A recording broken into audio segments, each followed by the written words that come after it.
My name is Chip Girl. Yes, you heard me right, Chip Girl. It is a type of technology that can do many things. One of them being opening a door. It also opens our bedroom door, as well as our office, as well as the drawers in our office. Our closet is chipped. And this is really cool. We can chip all of the doors. Look at it. We can even lock up our towels. See? We also chipped the gym. And the elevator. What the tech? Oh, whoops, it was already unlocked. Ta-da! We've also chipped the hallway and the cinema room. We also entertain a lot. So having a door and a door over there helps because we're able to lock it if we have parties and we don't want people to go on specific sides of the house. All it really is a form of technology that we can program to do cool things around our house. Well, we've heard what my guests feel are benefits of human microchipping, but what about the concerns? Joining us on stage is Michelle Dennedy, CEO of PrivacyCode, Inc., and partner at Privactus Consulting, who is concerned about consumers' privacy. What are the concerns about human microchipping? Yeah, so I think it's really important first to really define what do we mean by security and what do we mean by privacy, because there's issues for both of those kind of categories of problems. So privacy is really the ability to tell your own story, when you want, to whom you want, where you want. It's a very complex concept because it's not just what are you kind of booping at the door, it's what's being said about you in the data center behind you. So there's an entire sort of flow of information, that's privacy. Security is really the category of making sure you don't lose information or have someone get into the middle. So for example, what we call a monster in the middle or a man in the middle attack is when someone gets in between your chip information and the door and says this is no longer authenticated. Some of these early things, that's not really an issue. There's not a lot of data. There's not a lot of state.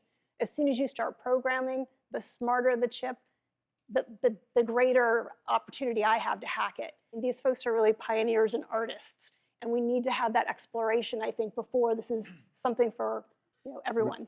How is it any different if they have that on their phone or they have it on their laptop versus being in their body? What's the difference? Part of it is just the ease of change. So you lose your credit card, you can snip, get a new one. It's a lot harder to cut out or something that's implanted.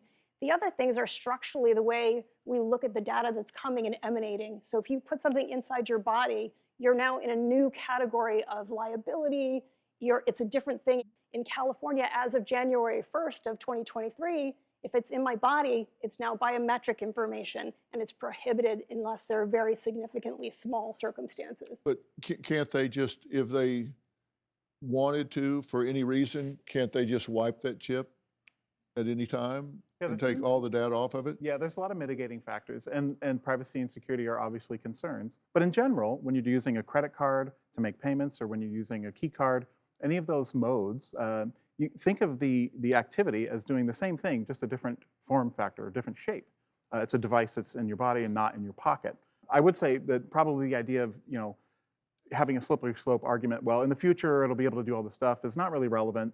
In particular, the idea of scanning it at range isn't really, it's a physics issue, it's not a software or technology issue. Well, there aren't any batteries in these chips, No right? batteries, no. No batteries. So you have to be really close. Yeah. I mean, you saw how close you have to be. It's got to be almost touching. I mean, so that's why, and I think there's so much misinformation out there right now where people were like, oh, I can just walk by you with my phone and like swipe it past. I'm like, no, it's not that easy. And directional. It's exactly, and you have to know the orientation and everything. So it's like, even if somebody knew I had one, they would have to be physically in my space. There's no way they could do it without me feeling it or seeing what's going on. And they would have to know I had it. And then, I'm not putting anything on here that I don't want. I wouldn't want the public to see. I mean, I have public information on there. I think the worst things I was reading online after I had my video out there was people talking about physically cutting off my hand. They're like, well, you better not run into you because I cut off your hand and steal your car. I'm like, well, that's a whole different situation that we're dealing with then, if that's what we're getting to. Do you have a story or a question for me? Click the link in the description and tell me what in the world is going on.